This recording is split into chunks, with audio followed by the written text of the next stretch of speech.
Hello everyone, you are watching Saheb Academy, and if you're here to get your topic simplified, then believe me, you are in right place. So let's start the video and let's get on with it. Today let's solve this concept building example to understand practically how time adjustment is applied in the first working note, that is called statement of net assets. Because in the previous problem we haven't seen how time adjustment is applied, right? So we have to properly understand that. So let's do that. Let's read the question first. See here. Alpha company acquired 80% stake in Beta company on 1st July 2021. So this is the date of acquisition, and Alpha company is the holding company and Beta is the subsidiary company.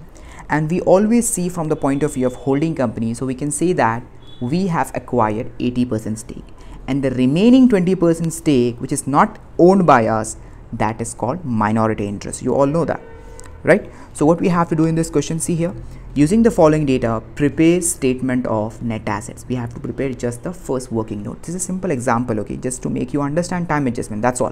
So it's not a real question, this is just a made up question. Fine. So see, the closing balances of net assets are given over here.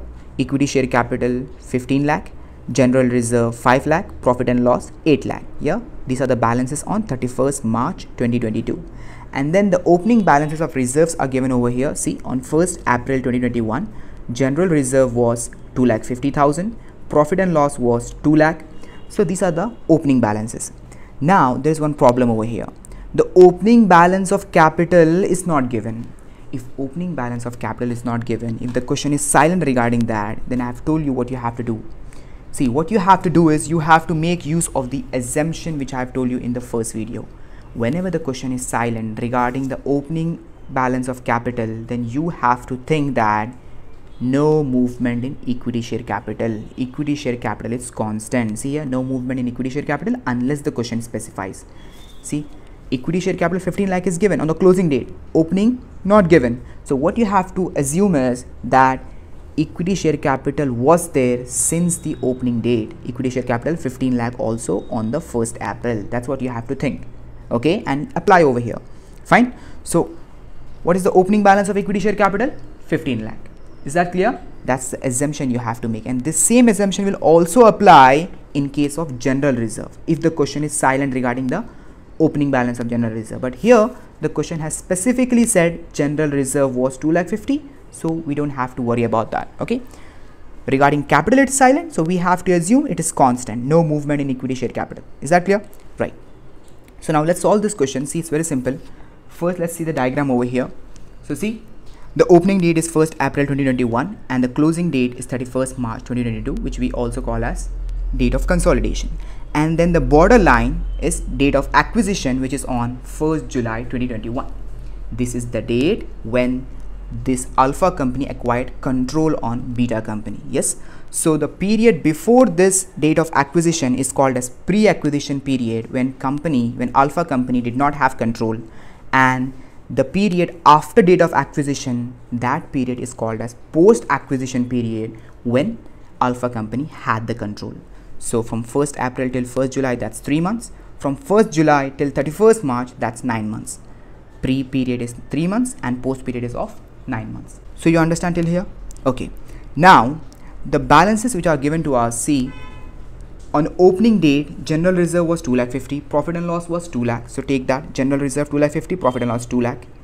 Yes, but the capital balance was not given, so we have to assume constant. There was no movement in equity share capital. If closing balance is 15 lakh, we have to assume opening balance was also 15 lakh. So equity share capital 15 lakh. Is that clear? Do you understand this? Yes. And then on the closing day, you have all the balances. Yeah, 15 lakh, 5 lakh, 8 lakh. Just take it. 15 lakh, 5 lakh, 8 lakh. Is that clear? Right. Now what's the movement in the net assets? The movement is of 8,50,000. See here, let me just show you. 15 plus 2,50,000, so we can say 2.5 plus 2, that's equal to total 19,50,000 on the opening date. The net assets on the opening date is 19,50,000, and on the closing day, see, 15 plus 5 plus 8, that's equal to 28 lakh. Yeah, so 28 lakh. So what's the movement? 28 lakh minus 19.5, that's equal to 8,50,000 movement is there in the net assets. Yeah, so this net asset you have to properly apportion, you have to properly adjust them into pre and post acquisition period. That's what you have to do. And you have to calculate what are the net assets on the date of acquisition. Yeah, you have to calculate that. How can you calculate? You have the first approach, asset minus liabilities, which you cannot use because asset minus liabilities detail is not given and it will never be given. Yeah, so you have to make use of the equity portion directly and make some adjustments in that, and you will get what are the net assets on the date of acquisition, right? So this is the adjustment we are doing, time adjustment, and many adjustments will be there. Fine. So this 8,50,000 has to be properly apportioned between pre and post acquisition period. Yeah, that's what time adjustment is. So how can we do that? We can do that by preparing statement of net assets. Yes, so let's do that. See, it's very simple. Let me just show you the format first. Yeah, you already know the format and everything, isn't it? Yes, this was the format. Yeah, you have seen this in the first video. So what do we do over here? We first take the opening balances. Yeah, opening balances of the net assets, equity, share capital, and the reserves and surplus, and then we see the entire movements in the year, and here we take the closing balances. Actually, we take first opening balances, closing balances, comparison. Yeah, compare these two, and the entire movements take in between, and then you will apply time adjustment. But of course there will be some other adjustments, but here there are no adjustment in this example. Okay, so leave that. You will apply time adjustment. Now what is time adjustment? Let's see that practically. Okay, let me just show you the direct solution. See what you will do. You will take pre-acquisition column. Yeah, pre-acquisition column, date of acquisition is 1st July 2021, 1/7/2021. So take all the net assets balances on the opening date, yeah, not on the date of acquisition. The date of acquisition you will get at last. Yeah, first you have to take the opening balance. So the opening balances are, see, 15 lakh, 2 lakh 50 and 2 lakh. Equity, share capital, general reserve, profit and loss. Equity, share capital, general reserve, profit and loss. 15 lakh, 2 lakh 50, 2 lakh. Is that clear? You all know this. And then they take the closing balances here. Date of consolidation 31st March 2022. Net assets. Yeah, these are net assets, isn't it? Yes. So equity, share capital balance on the last date is 15 lakh and general reserve 5 lakh and profit and loss 8 lakh. So just take that 15 lakh, 5 lakh, 8 lakh. Is that clear? Right. Now you have to see the movement. These are the opening balances. These are the closing balances. So what are the movements in the entire year? Not only of post acquisition, of the entire year. Always think properly. See, this post acquisition, this thing you will get at last here, not here. This is what? This is the entire movement in the entire year, current year. Okay. So if general reserve was 2,50,000 on on the first day of the year, and at the last it is 5 lakh, then of course it's simple common sense, 2,50,000 increase has happened. So you have to take that into specific general reserve column. Okay, so this 2,50,000 increase has happened over the entire year, but in the entire year we have 3 months of pre and 9 months of post. So later we have to properly apportion that, and we will do that. Okay, fine. And then we have profit and loss over here. Profit and loss on the opening date was 2 lakh, on the closing date it is 8 lakh. So the entire movement in the current year is of 6 lakh, isn't it? 2 minus 8. What's the increase? 6 lakh, right? 6 lakh increase has happened. So that entire movement you will take it over here. But of course, this 6 lakh is not only of post acquisition. It is not only of post acquisition. You have to time apportion that, isn't it? Yes, because 3 months pre is there and 9 months post is there. In this entire year, 6 lakh profit has been earned. In this entire year, 6 lakh profit has been earned. So that 6 lakh profit is not only of the post. No, we have just taken it in the post column. But later, see here, we have to apportion that. Okay, fine. So let's make the total now. So 15 plus 2,50,000 plus 2 lakh, that's equal to 19,50,000. And 2,50,000, 6 lakh. Just take the totals and then see over here, 15 lakh plus 5 plus 8, that's equal to 28 lakh. Fine. Now understand properly, this 2,50,000 is not only of the post acquisition. This 6 lakh is not only of the post acquisition, because these are the changes that has happened. These are the movement that has happened over the entire year, and in the entire year there was pre and post. Yeah, 3:9. This ratio is there. So with this ratio, with these months, you can easily apportion these things. Can you not? Of course you can, and that's what you're gonna do. See, it's very simple. This 2,50,000, we know this 2,50,000 has been earned in the entire period of 12 months. Yeah, I mean, it's not earned actually, it's the appropriation. Yeah, the profit has been appropriated, it has been transferred to general reserve. Yeah, so this increase has happened over the entire year. So what you have to do, 2,50,000 into, you just have to calculate pre-acquisition. You just have to calculate pre-acquisition. Yeah, 3 months, isn't it? So 2,50,000 divide by 12. So you will get what is the general reserve every month. Yeah, what is the general reserve every month, and then multiply by 3, you will get how much? 62,499. So you can say 62,500. Yes, 62,500 is the general reserve of pre-acquisition period. So just deduct that from the post-acquisition column and add it in the pre-acquisition column. So once you do that, what happens? In post-acquisition, you have right now only post-acquisition general reserve. In the beginning, you took the entire movement and then you apply time adjustment. What does time adjustment means? Time adjustment is very simple. Just calculate the pre-acquisition general reserve or whatever the profit is. Just calculate that, subtract from the post-acquisition column, add it in the pre-acquisition column. So the pre-general reserve has went into pre-column, and whatever that is left, that is only of the post-acquisition column. 2,50,000 minus 62,500, the answer is 1,87,500. 2,50,000 minus 62,500, that's equal to 1,87,500.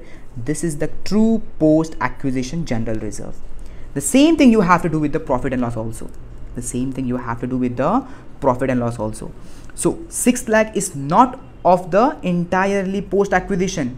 It is mixed, post as well as pre, because this 6 lakh was earned in the entire 12 months. And you all know there is 3 months and there is 9 months over here. Yeah, 3 months and 9 months are there. So what you have to do? Use the ratio 3:9. Use the ratio. So 6 lakh, just calculate the pre. Just calculate the pre into 3 divided by 12. You can also do it like that. So that's equal to 1,50,000. 1,50,000 profit is of pre-acquisition. So minus 1,50,000, add over here 1,50,000 to pre-acquisition column. Is that clear? So here whatever that is left, that is of true post-acquisition profit, and whatever that has gone over there, that was pre-acquisition. Yes, so 6 lakh minus 1,50,000, that is equal to 4,50,000. This is the true post-acquisition profit and loss. And here, you know, we take everything together. We take everything together. Okay, we don't make separate columns in pre-acquisition column. Why is that? Because this entire thing is directly adjusted against cost of control, isn't it? That's why we don't make separate columns in pre-acquisition column. But in post-acquisition, we need separations. We need separate general reserve, separate profit and loss. Yeah, we need separate profits. Why? Because what do we do? Remember the working notes? What do we do? In working note number 4, consolidated general reserve and profit and loss, what we do? We add parent general reserve with the parent owned general reserve of subsidiary. Yes, separately we do that. Separately we add. That's why we need these separately. General reserve separate, profit and loss separate. That's why. Okay, that's the reason we have separate columns in post-acquisition column, but not in pre-acquisition. Why? In pre-acquisition, all we do is we directly take the entire thing. Yeah, whatever the share is there of the parent in subsidiaries net asset, pre-acquisition net asset, directly we take that share over here and just subtract that. Yeah, goodwill or capital reserve. That's why we don't have separate column in pre-acquisition. Is that clear? Right. So you understood this, right? So see, just let's add it up. 19,50,000 plus 62,500 plus 1,50,000, that's equal to 21,62,500. Clear? Yes. And then here we did the calculation already. 2,50,000 minus 62,500, that's equal to 1,87,500. And then here it was 6 lakh minus 1,50,000. So see, 6 lakh minus 1,50,000, that's equal to 4,50,000. So you see, this is what time adjustment is. And then at last what you will do? You will share these things among the owner of the subsidiary company, beta company. Who are the owners? The shareholders.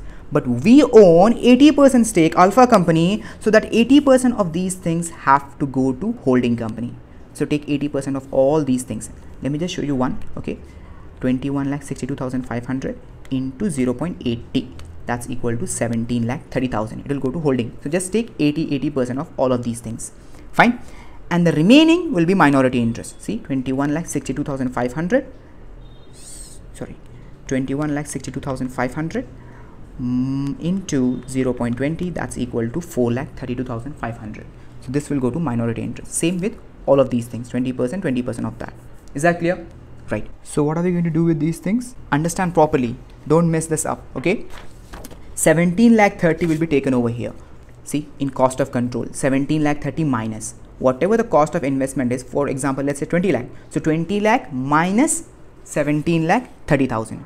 Okay. So you will have goodwill like that.